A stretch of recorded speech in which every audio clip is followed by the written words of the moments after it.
G'day, Church. Steve here, and I've got Marcus and Shelley Gadsby with me today. Marcus and Shelley have been with us about 3 years, and they've got 4 kids, but there's a lot more to them than that. What have I missed there, guys? I'm an engineer. I work for Ausgrid, the power utility. I'm a mum. I've been a stay-at-home mum for 14 years, and then I stepped back into teaching. So I'm a music teacher at the Christian school, and yeah. Awesome, that is great. And you live in Morpeth, yeah? We do, yeah. Look, I just wanted to get you up to talk today about share with us a little about lockdown, because we're all going through it.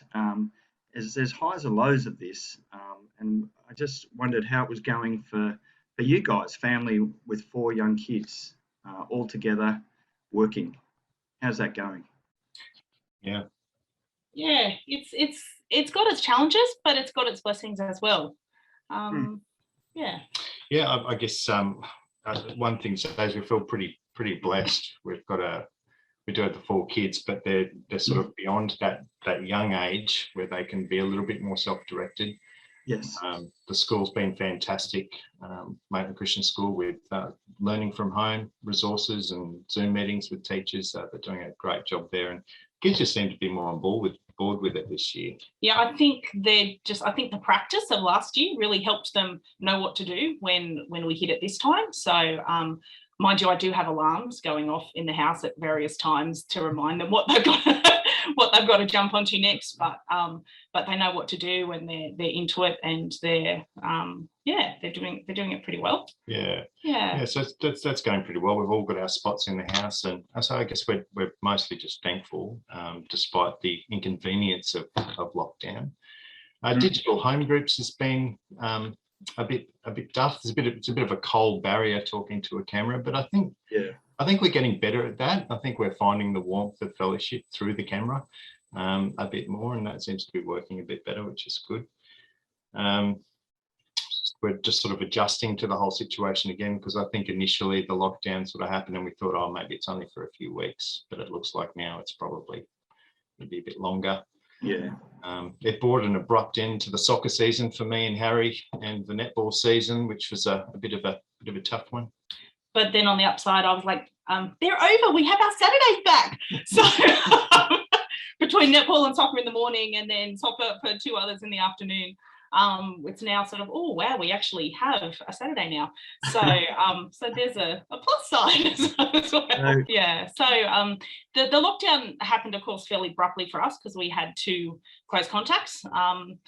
And so we decided to lock down as a bubble, as a family.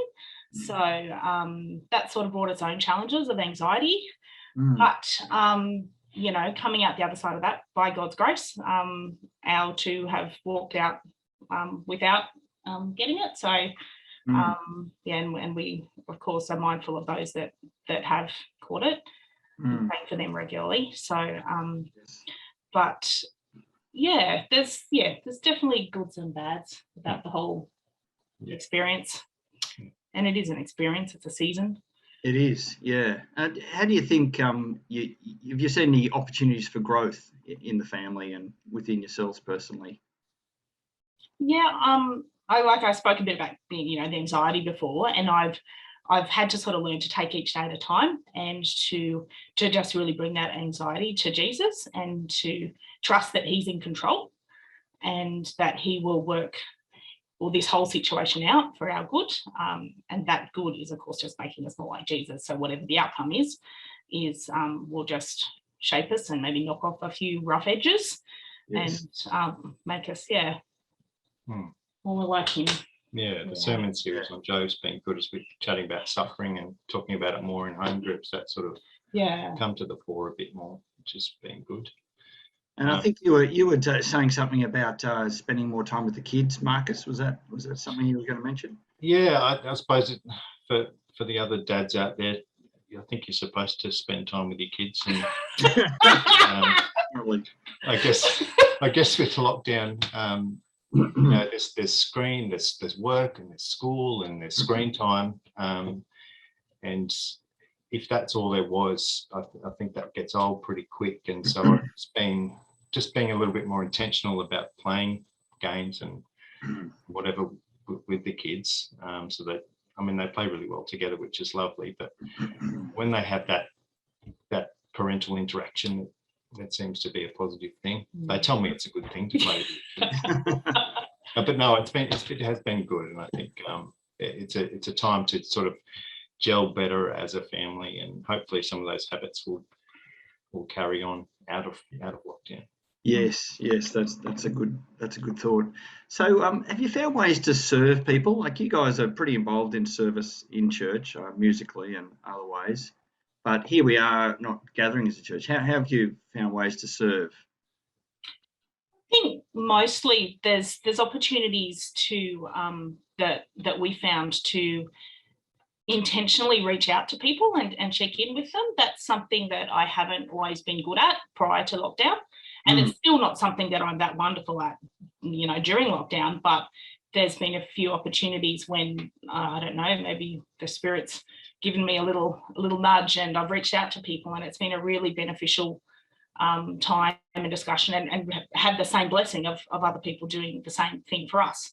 Yes. So it's just weird that this time in isolation and lockdown has provided opportunity for growth in relationship, which is a bit mind-blowing to me. It's a bit counterintuitive for what you might expect.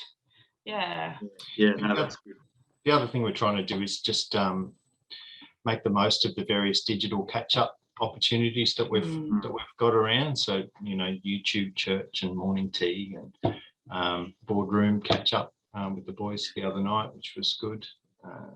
It's a new way to interact socially, which can be a bit hard and awkward. Yes. But I think we're finding as we do it a bit more,